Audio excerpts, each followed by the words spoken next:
All right, guys, that'll do it. Last 30 seconds or so, we're winding off the clock now. This one is over. 49-13, pretty definitive, pretty clear. And hey, it's better than last week. That's what I can say about that, right? It is better than last week. Needed it. Definitely liked a lot of the things that I saw out there. It just feels a little bit empty right now because this team had a chance to actually be playing for something a little bit beyond expectations this year, and they blew it last week. So there's only so much you can get excited about beating down Purdue. But hey, I mean, they still had to go out there and do it, right? Like they didn't get to take this game off because they lost the last one. All you can ask them to do once that other game is over is that they do better the next time, and they certainly did. 49-13, pretty darn definitive. Before we go any further, I want to tell you a little bit about my friends over at Sleeper, as well as get some picks in. Are you using the Sleeper app this year for daily fantasy football? If not, you are missing out. Let's just take a look over on the left side of the screen now. Look at all the fun stuff you can get up to over there. Look at all the great stuff you can pick on. Let's get some picks in for this week. I've got Achane with an anytime touchdown against Washington. I've got Josh Allen with 2 or more passing touchdowns against Tampa Bay. Cooper Kupp revenge game against the Rams over 29.5 receiving yards, and Ashton Jeanty with over 58.5 rushing yards against Dallas. So get on over to Sleeper, use promo code SBN, and you'll get up to $100 match on your first deposit. Terms and conditions apply. See Sleeper's terms of use for details. Currently operational in over 25 states. Check out Sleeper today. Get your picks in and test your football knowledge. Oh, okay, that's better. Okay, so, I mean, look, early in the game, we got off to a little bit of a rough start, right? The first couple of drives, the offense didn't look good. Our center blew 2 shotgun snaps really badly. We had the fumble. There was some stuff going on early that made me think maybe this is just the team that we are now, and we're just going to be in a tailspin until the season's over for one reason or another. But they righted the ship, found a way to get a good passing attack going without Denzel Boston, found a way to run the ball very effectively without Jonah Coleman. Big shout out to Washington in particular. He was awesome. That speed, that changes things a little bit because the running backs we've been using all year, not very speedy, but Washington, if he gets the lane, he's gone. So that was really exciting to see. That makes you think maybe that's something you can incorporate into the offense even after Coleman is back. But yeah, they ran the ball fairly effectively. The makeshift offensive line, other than the center, did well. The center, I can't remember his name, but snapping it over Demon's head. Now, obviously, Demon's not a very tall quarterback, but I haven't seen that before. So definitely annoying. Other than that, though, man, DeGraff stepping up, Roebuck stepping up. The Vines Bright injury was really scary. That was something that we definitely did not need to see. So I'm really hoping that he's going to be all right.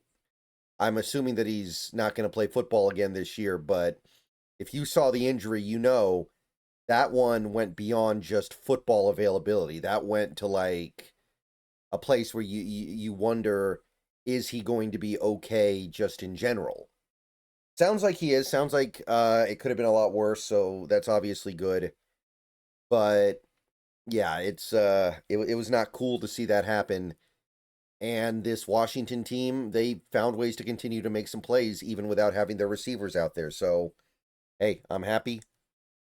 And the defense was really good too. Purdue didn't score until the game was over. Purdue scored all 13 of their points in garbage time, or effectively garbage time. They didn't start busting any big plays. Obviously, Purdue, they're not good. They don't run the ball well. They don't throw the ball well. The quarterback they had in to start the game, some of the passes that he threw, they looked like a tight end or something trying to throw the ball sometimes. So I'm not going to sit here and act like we're some great team because we beat down Purdue or anything like that. Obviously not. But I I now know what the floor is on this team, right? I saw it last week. Last week I saw this team realize their floor, and I realized that, hey, this team is capable of being extremely bad.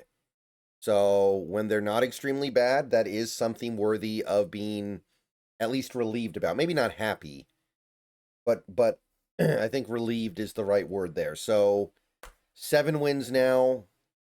Hey, next week UCLA should be able to win that one.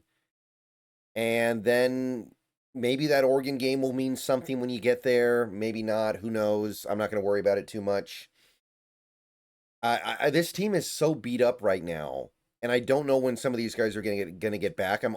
It's hard for me to even really think about it because with all these injuries, the offensive line, the skill position players on offense, the defensive line, all over this team, it's like if we do get in a big game against an elite team, we're getting drilled. So I'm not even really thinking about that all that hard. And, I'd love to see this team play in a big game this year, but I don't know what we'd be able to do, really. So even in this game, like early in this game, and maybe it was just circumstantial, a lot of plays where Demon gets the snap, drops back, looks, and then he ends up scrambling for like 2 yards because the play that he wanted to hit, the receiver that he thought would be open, the route that he was anticipating isn't there. And there are a few different reasons why that might be happening, but I do think that part of it is just these receivers are struggling to get open. So I'm going to go ahead and get on out of here. Just wanted to say a few things about that game. There's really only so much to say. I mean, the stream was very, very slow tonight. Very few people showed up, and you can feel the air has been let out of the balloon of this team. Like, if we had won last week and won this week, I think there would have been some hype building up. Even if we had won ugly last week, they'd be talking about this UCLA game, and then that Oregon game would be getting serious hype. But now it's just like, feels like an obligation, feels like something you just have to do now. And it's too bad. It is too bad because this is a team that, when they are at their best, is extremely fun and can put up video game numbers, but a few times this year they just haven't been able to do anything, not even look bad, just look completely inept, and that's made the difference. Okay, so that'll do it for the Huskies this week. It's a good win, I guess. I mean, it's not really a good win, but winning 49-13 is good. And take from it what you will. You can definitely take some disappointment from it because it could have been so much better if things had gone our way last week, but this is where we are now. 49-13 gets the job done. See you guys later. Bow down. Let's keep it going next week.